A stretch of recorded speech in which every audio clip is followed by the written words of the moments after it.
Proclamation. I, James Cook, Captain in the Royal Navy, do hereby take possession of all these lands, together with all the bays, harbors, rivers, and islands on the said lands, in the name of His Most Gracious Majesty, King George III of England. Furthermore, I bestow on the country the name of New South Wales, proclaimed by me on this 22nd day of August, in the year of our Lord, 1770. God save the King! Stand by your cannon.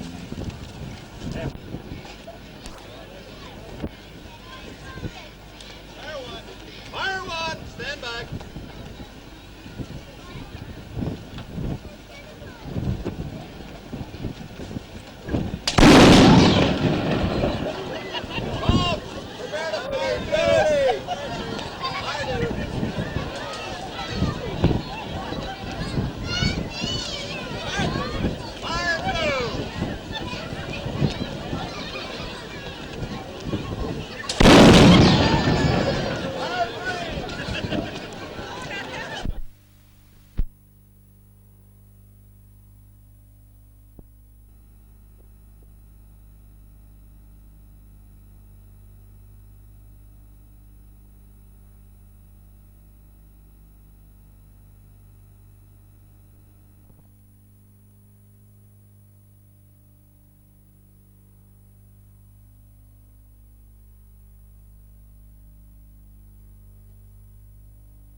I regard it as action on behalf of the workers, which will include workers leaving their jobs and actually taking strike action.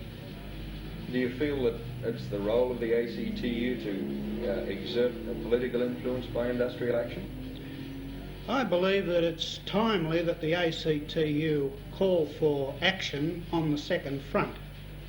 They have been initiating action on the wages front for many a day, but the time now, I believe, is for the struggle to develop on two fronts, and that is the struggle against ever spiralling prices, which is whittling away the wage value that the workers have been winning.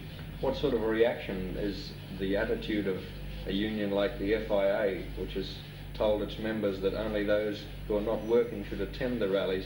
What sort of reaction will the ACTU have to their call for them in this regard? Well, the ACTU has called on unions to apply maximum effort for unionists to attend protest rallies throughout the nation. Well, then the ACTU also accedes that individual unions have the right to do as they see fit. Whether their maximum effort is inviting someone that may not be at work to attend a rally, that is up to the original ACTU motion didn't call for strike action, though, did it? It calls for maximum action around the protest rallies. Or maximum action, in my way of thinking, is for the workers to take decisive action on this important thing and to express themselves in a decisive way against this government's attack on living standards. By stopping work? By stopping work, if that's required.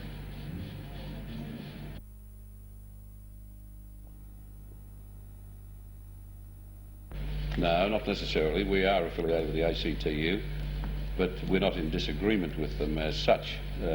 The decision that was carried by the ACTU executive in Queensland, we go along with on the basis of it protesting against the government's miserly attitude in a budget and so forth. We don't go along with the way it's been misinterpreted by a lot of people. So that you only want your members who are not working to attend rallies tomorrow? Yes, yes. There was no decision or no inference in the decision made that there should be any stoppages or strikes.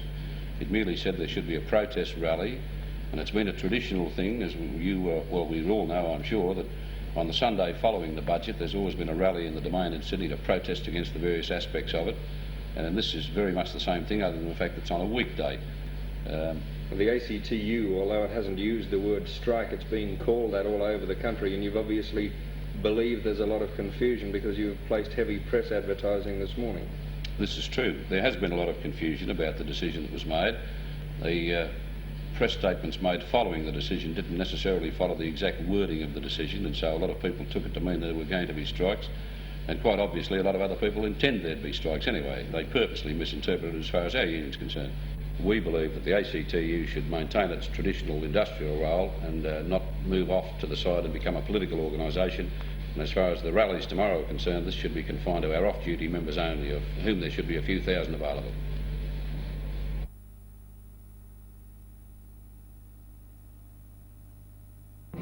What looks as though it will be a world record yellowfin tuna was caught by Don McElwain, who's part owner of the Bel Air Hotel at Katara. Don, you've had a great deal of luck from your new boat, Marlin. Yes, I have. It's been a very lucky boat, and we hope it will continue. Now, what does this fellow tip the scales at? 145 neat. Well, now that's pretty good. The previous world and Australian record was 107.5 pounds held by a man named John Pelton, I believe. That's correct, yes.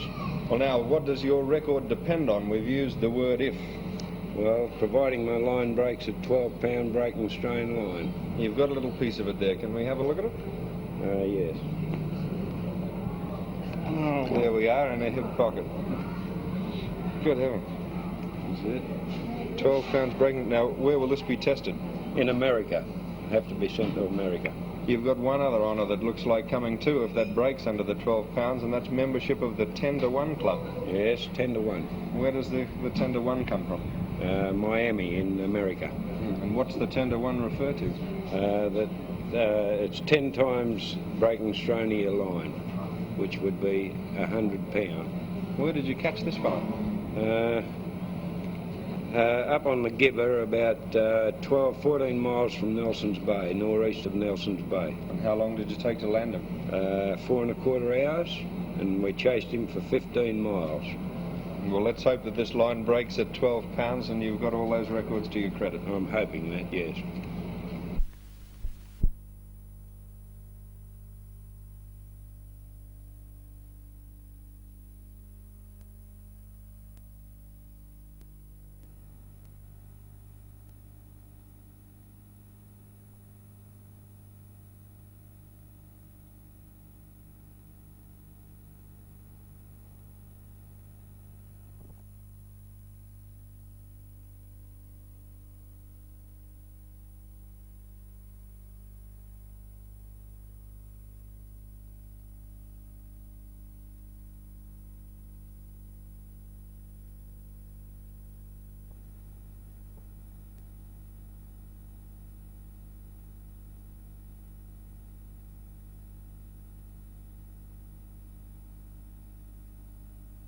The story really began in Newport in Wales when I arrived back in the UK from Australia on a British ship, and we went ashore for the first night we arrived, and I went into a pub in Monmouthshire in Wales, and I got mistook for Prince Charles and abused and swore at and everything. When was this? About 4 months before the investiture of Prince Charles in Wales, when he became Prince of Wales. I see. And what happened from there? Well, the next thing, the police were called and the press came down, and next morning all the British papers had a front page story of me as Prince Charles double offers help for investiture, and it just, everything's led up from there since then. They tell me you've been pretty carefully measured. I've been very carefully measured and scrutinised. And how do you stack up against Prince Charles? Well, I don't think I've got as much guts as he has, but I admired him a lot. Your eyes, though, I'm thinking physically, your eyes are a different colour, and you... How much older than him are you? Only about by 9 months, 24 hours, but our eyes are easily screwed by if you put blue contact lenses in my eyes, you couldn't, I don't think, with the makeup you could tell the difference. And hands and feet are the same size, I'm told. Exactly the same, yes. And what are you doing in Australia? Well, I've only been in Australia about 3 weeks really, and this is my first Australian ship I'm on at the moment. And I hope to stay here about 3 or 4 years, and then I don't know what's going to happen after that. In Sydney, not so very long ago, you were presented with an award for a piece of work in South Africa, I believe. Well, I saved a man's life, but there were 7 other people involved in that which weren't mentioned. I have to keep mentioning this all the time. But I was very honoured to receive the award, which I did receive, and that's all. Thanks for talking to us, Thank Charles. you very much. David. Thank you.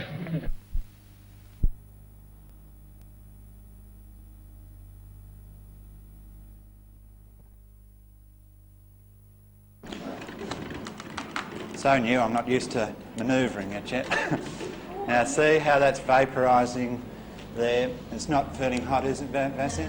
No, just for a moment there, and then, as I say, it's 3 minutes like this now, and then by the time it's gone through another 5, it'll be complete. Then all we have to do is do a quick comb up, and then you're on the next bus out, instead of having to wait around. It's marvellous. See, there's no jet of steam protruding like very fast. There's nothing to be scared about it. By the time, as I say now, this will go through its drying cycle. By the time that's finished on its time cycle here, it is ready. The machine's finished its drying now. All I do now is take the machine that's on its little wheels and take all the rollers out to do the comb up.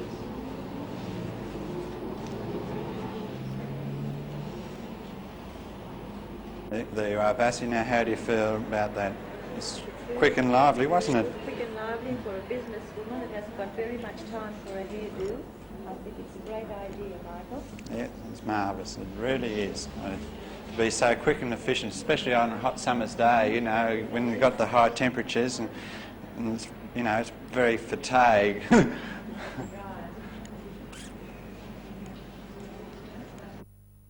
As captain coach and former Australian captain coach John Raper is called Footprints. Yes. And here's it'll be all right if I don't lift it, John. Come on, ladies and gentlemen, at $2.50 for this lovely painting. Don't tell me that the time taken's not worth more than $2.50. I'll make yourself for $3. There you are, $3. The bid's here, $3. Beg your pardon, sir? $3 what? No, I'm sorry, I'll only take 50 cents bid and I'll take it from you, Bruce. Yes, at $3.50, $3.50 for a leading solicitor, $3.50, a great supporter of Western Suburbs, at $3.50, at $4, at $4, at $4, I got 50 there at $4.50, at $5, where is it, David? It's your bid, at $5, going at $5, $5, ours. That's the... It'll go in the garage. I need to say nothing about this painting at all, sir. A lovely painting. Keith, I think you put a lot of good time and effort into that, and it's really a credit to you. It must be worth a starter at $5. Is there $5? Yes, $5, 6, at $7, at $7, 8, 9, 10, at $10, 11, 12, 13, at 13, 14, at 14, 15 at $15, 17, that's 18, 18 at 19, $19 for this lovely painting, at 19, 20, 20, at 20 it's yours, David, at $20, at $20, at $20, don't miss it, 21, at 21, at 21, and you lady, 22, yes, 22 for the lady there, at $22, at $22, go, 23, at $23, at 23, 24, 4, at 24, at $24, at 24, 5, at 25, at 25, at 25, once, 6, at 26, at 26, at $26, $26, at $26, I'll take you 50, I'll take you 50, yes, at $31.50 in the front, at $31.50, at $31.50.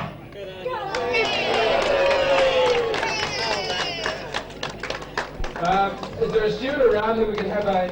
Oh, Mrs. DeMar? Oh, Mrs. DeMar. Yeah. Is there a steward around who can bring down a little bit of the amber fluid?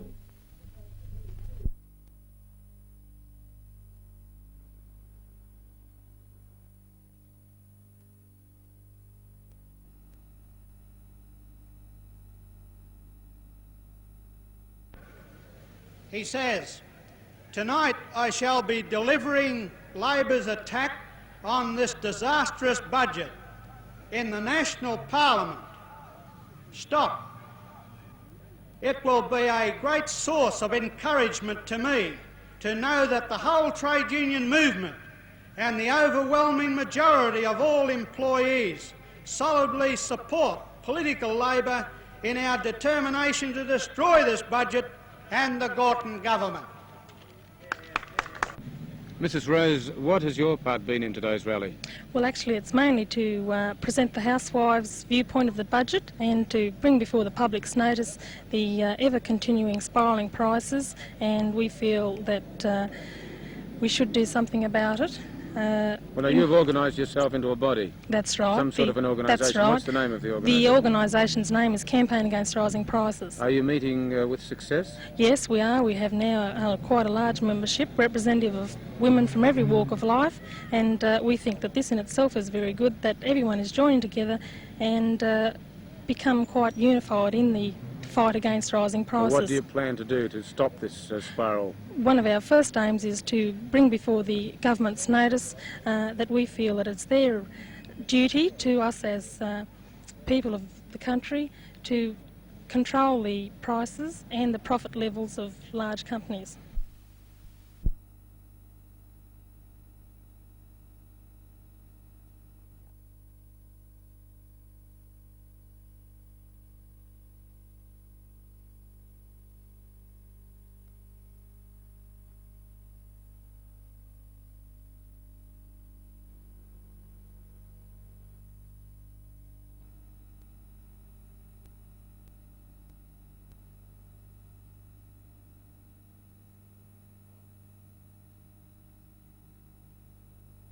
Yes, I'm extremely happy with today's rally. Over 2,000 people turned out to this protest rally.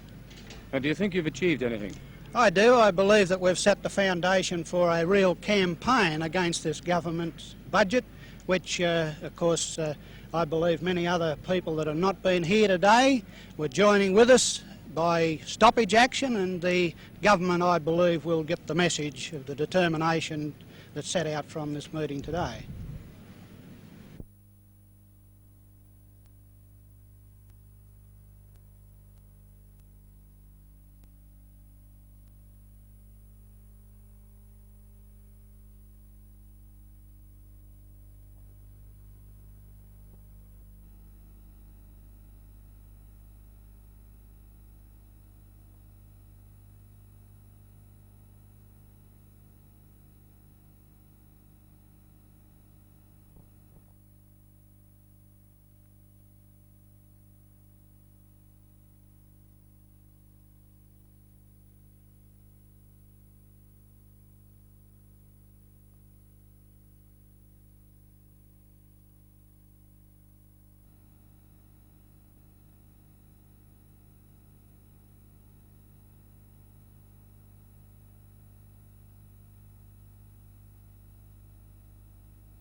Well, I'm happy to be bothered because I know what I have achieved what I set out to do through this particular moment, you see. But there are those who still say, no, we must continue on this.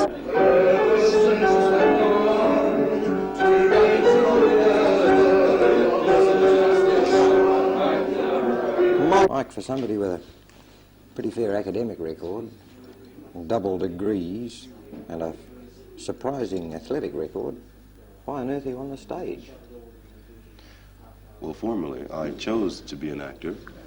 My father had other ideas. He said that if you're going to be an actor, to fall on the old cliches, they usually starve, you know, before a break comes along. He said, well, if that's the case, and you want to starve, you go right ahead, but I would suggest you go to college, get a good education, get a degree of some kind, and then resort back to acting. you know, because you can always fall back in case you didn't like the idea of becoming an actor. Yeah, but one of your degrees is in film production. I would have thought that this is where you'd have found yourself rather than on the stage. Right. Film has always intrigued me. But I think that a good actor has to be versatile. He must be also versatile, not just from a stage point of view, from a general point of view. He has to expound on certain topics at any given moment. And I feel that an actor in films, as well as an actor on stage, has to have certain tools that he keeps sharp all the time. As such, an actor in the film industry should be able to go to stage, and vice versa. But I gather your reputation as a world-class athlete isn't much good to you on the stage. It helps, because I find that being an actor, one must be physically fit at all times, because there are strenuous demands in physical activity on stage. But it's a far cry from being an actor in Los Angeles and being an actor in a touring company in Australia. How do you find your way out here? Originally, I came out here to do a play called Hair. I found that most exciting, most enjoyable. But like I said, you must keep your tools sharp. And Hair was a musical. And Boys in the Band, I find, is straight drama. It's a bit different from anything you played in before? Yes, quite, because in this role, I'm completely out of any kind of character I've ever played before. Well, it's billed here as a comedy. Is it really a comedy? No, I think Boys in the Band hinges on many different topics. In many different areas. For instance, racial prejudice. It's a story about homosexuality, but I gather that it's not a play about homosexuality. What is your term of play, though? Well, you know, what is the general term of play? What is the message of Boys in the Band? What is the message of Boys in the Band? It is to show that I think homosexuals, as one would call them, are really people. And as such, in order to understand them, in order to know something about them, you must understand them. And this is bringing out the highlights of various topics about homosexuals. And they're just basic, ordinary people. Now, you can take a homosexual as compared to a woman. You see, women, when they become pregnant and they want an abortion, they say, no, that's bad. You know, we have laws. This shouldn't happen because you're killing a human life, right? And you take the homosexual on the other hand, and you say, no, this is wrong because this man is physically attracted to another man. But you don't know the circumstances of which that has brought this man to become this way, right? You don't know the circumstances of why. It could have been a birth defect. It could have been any number of reasons. But yet people do not understand it. Therefore, anything that anybody does not understand, they shy away from it and then they ban it. Aren't they being pretty game, trying to make a popular drama out of a subject which few people understand? Game? No, I don't think the word is game. I think the word that you're trying to say is that they want to make more people aware of this. They want to make more people aware of the fact that people, regardless of who they are, and what they want to become, I think that people should know about certain areas of other people. Because this is life. This is reality. This is today. Do you think Boys in the Band tells them effectively? I think it does. I really do. Because it's telling about not only one area of homosexuality, it covers a spectrum, you see, a wide spectrum. Is it still a comedy? It's a pretty serious subject. Well, what is comedy? In most people's minds, something to laugh at. Yes, but why would they laugh? You see. You tell me. I'll tell you, I will. They laugh because they find something that they don't want to believe to be real, you see. Anything that's really to the point of really believing it becomes funny because they say, oh no, that can't happen, you see. Then it becomes funny, you see. Guilt feelings can be funny because people shy away from it, you see. Where does Bernard, your part, fit into all this? Well, that was different. Bernard to me is very cool. You know, like where I come from, everybody has their own thing, as they say. And he's a really cool guy. You know, he comes in and he does his thing. But he has his hang-ups too. You know what I mean? He really has hang-ups about Uncle Tom-ism, as we might say. He has his hang-ups. Although he can play around with it, but deep down inside of him, he doesn't really like it. You know Well, is what I the mean? play being received as well here in Australia as it was in the United States? I really can't say, because I wasn't in the first production of Boys in the Band. I don't know. We haven't opened yet, you see. So I don't know how it will be received this time. But I would imagine that it would be. Because I think people here have an open mind. At least if they don't, they should. We'll find out when the play opens. Good luck with Boys in the Band. Thank you very much.